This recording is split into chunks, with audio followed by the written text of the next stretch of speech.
sonar mapping. Sonar mapping fires sound waves to the ocean floor. The return signals display the shape and depth of the land beneath.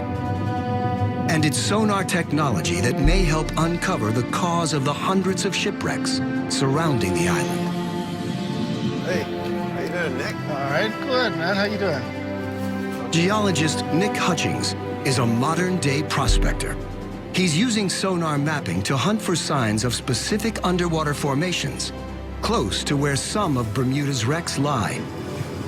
Turn up and then run straight. What we're looking for are mineral deposits, and they could be in the form of extinct vents, hydrothermal vents, known as black smokers.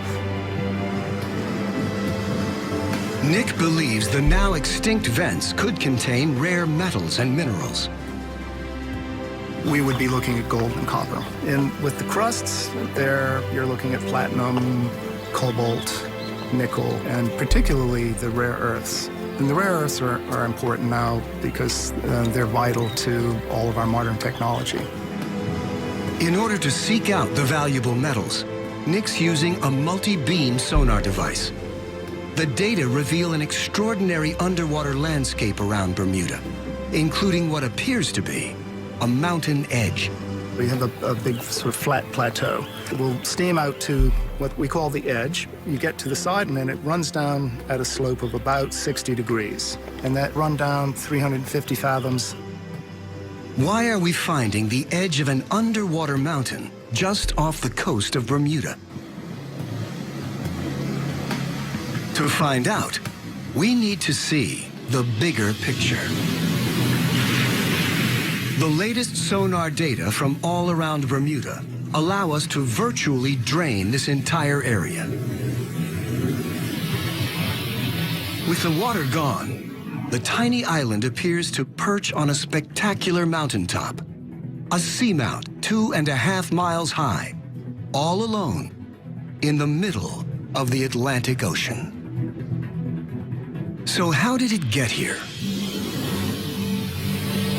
The reason why the island is here today is because of a very significant volcanic eruption that took place in this relatively isolated spot in the ocean plate that stretches from the earliest phase of development of the Atlantic Ocean. The volcano grew bigger and bigger over millions of years until it finally towered above the ocean's surface. It erupted and completed a huge volcanic island that would have stuck up 3,000 or 4,000 feet above current sea level now. After the volcano became extinct 30 million years ago, wind and rain eroded the mountain down to a flat plateau. Then, as sea levels rose after the Ice Age, Bermuda was left as a small island on top of the seamount. Today, reefs have built up on the slopes of this ancient volcano and now surround most of Bermuda. Bermuda's reefs are our natural barrier for protecting us from the fury of the ocean, but it's also been the sad fate for many mariners. These reefs are potentially deadly to shipping, but it's what is living on the reef that poses an even more treacherous threat. Locally, they're known as boilers or breakers. Breakers are formed by a type of rocky algae and the shells of millions of tiny mollusks. Together, they create an incredibly hard limestone structure, which can grow up to 35 feet from the seabed, with the tops sometimes breaking the surface at low tide. The breakers themselves are actually materially harder than the surrounding reef, which is why they've survived and which is why the processes that created them have continued to persist. So any ship encountering one of these things, wooden, metal, or otherwise, would be in for a very serious impact. Breakers sometimes have sharp points. These can pierce a ship's hull like a can opener, potentially sinking it in minutes. And they can be at their deadliest in calm weather. One of the ironies of breakers is that they're more visible when there's wave action and storms. So in fact, the breakers are sometimes at their most dangerous on a flat, calm day because they can't be seen at all. Breakers have caused many of Bermuda's shipwrecks. The Mary Celestia, is one of them.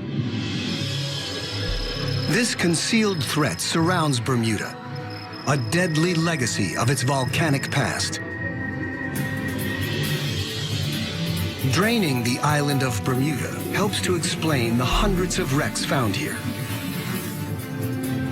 But this is only one small corner of a vast triangle that stretches from Bermuda at the northern point to Puerto Rico in the south, with the Florida coast forming the western tip.